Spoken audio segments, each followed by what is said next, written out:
Central budget ಇದೆ. ನಾಳೆ react ಮಾಡೋದು ನಾನು. ಬಜೆಟ್ ಮಂಡಿಸೋಕೆ ಮುಂಚಿತ ರಿಯಾಕ್ಟ್ ಮಾಡ್ಬೋದ?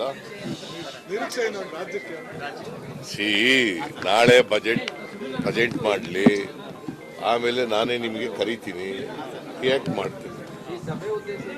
ಓಕೆ. ಇವತ್ತು ಡಿಸ್ಟಿಕ್ ಇನ್ಚಾರ್ಜ್ ಮಿನಿಸ್ಟ್ರಿಗಳು ಅಲ್ಲ, ಇನ್ಚಾರ್ಜ್ ಸೆಕ್ರೆಟರಿಗಳು, ಪ್ರತಿ ಜಿಲ್ಲೆಗೂ ಒಬ್ಬೊಬ್ಬರು ಸೆಕ್ರೆಟರಿಗಳನ್ನ ಇನ್ಚಾರ್ಜ್ ಮಾಡಿದ್ದೀವಿ. ಅವರು ಏನ್ ಮಾಡಿದ್ದಾರೆ ಅಂತಕ್ಕಂಥದ್ದನ್ನ ರಿವ್ಯೂ ಮಾಡಿದೆ ಅಷ್ಟೇ. ಈಗ ನಾವು ಅಧಿಕಾರಕ್ಕೆ ಬಂದು 8 ತಿಂಗಳಾಯ್ತು.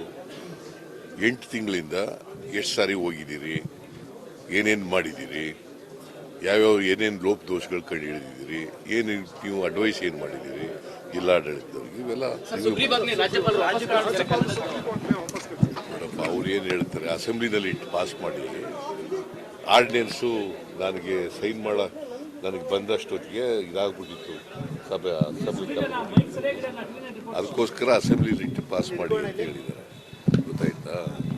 ನಾವು ಆರ್ಡಿನೆನ್ಸ್ ಮುಂಚಿತವಾಗಿ ಕಳಿಸಿದ್ದೋ, ಬಟ್ ಅವ್ರಿಗೆ ಸೈನ್ ಮಾಡೋ ಅಷ್ಟೊತ್ತಿಗೆ ಅಸೆಂಬ್ಲಿ ಕರೆದ್ಬಿಟ್ಟಿದ್ದು, ಅದಕ್ಕೆ ಅವ್ರಿಗೆ ಕಳಿಸಿದ್ರು. ಏನು ಬೇರೆ ಇನ್ನೇನು ಹೇಳಿಲ್ಲ. ಅಧಿವೇಶನದಲ್ಲಿ ಪಾಸ್ ಮಾಡ್ತೀರಾ ಸರ್? ಹಾಗಾದ್ರೆ ಮಾಡಲೇಬೇಕಲ್ಲ. ಗ್ಯಾರಂಟಿ ಯೋಜನೆ ಬಗ್ಗೆ ಬಾಲಕೃಷ್ಣ ಒಂದಿಷ್ಟು ವಿವಾದಗಳಾಗಿದೆ. ಲೋಕಸಭೆ ಕಾಂಗ್ರೆಸ್ ಗೆದ್ದಿಲ್ಲ ಅಂದ್ರೆ ಗ್ಯಾರಂಟಿ ರದ್ದು ಮಾಡಬೇಕಾಗ್ತದೆ. ಸರ್, ಕಾಂತರಾಜ್ ಆಯೋಗದ ವರದಿ ಲಾಸ್ಟ್ ಡೇ ಸರ್. ಕಾಂತರಾಜ್ ಆಯೋಗದ ವರದಿ ಯಾವ ಕಾರಣಕ್ಕೂ ಅದನ್ನೆಲ್ಲ ಇಂಪ್ಲಿಮೆಂಟ್ ಮಾಡಿ ಪರಿಣಾಮಕಾರಿಯಾಗಿ ಏನಾದ್ರು ದೃಷ್ಟಿಯಿಂದ ಇಟ್ಕೊಂಡು ನಾವಂತೂ ಯಾವ ಕಾರಣಕ್ಕೂ ನಿಲ್ಲಿಸಲ್ಲ. ಗೊತ್ತಾಯ್ತಾ? ಅವು ಮುಂದುವರಿತವೆ. ಇದು ಬಡವರ ಕಾರ್ಯಕ್ರಮಗಳು.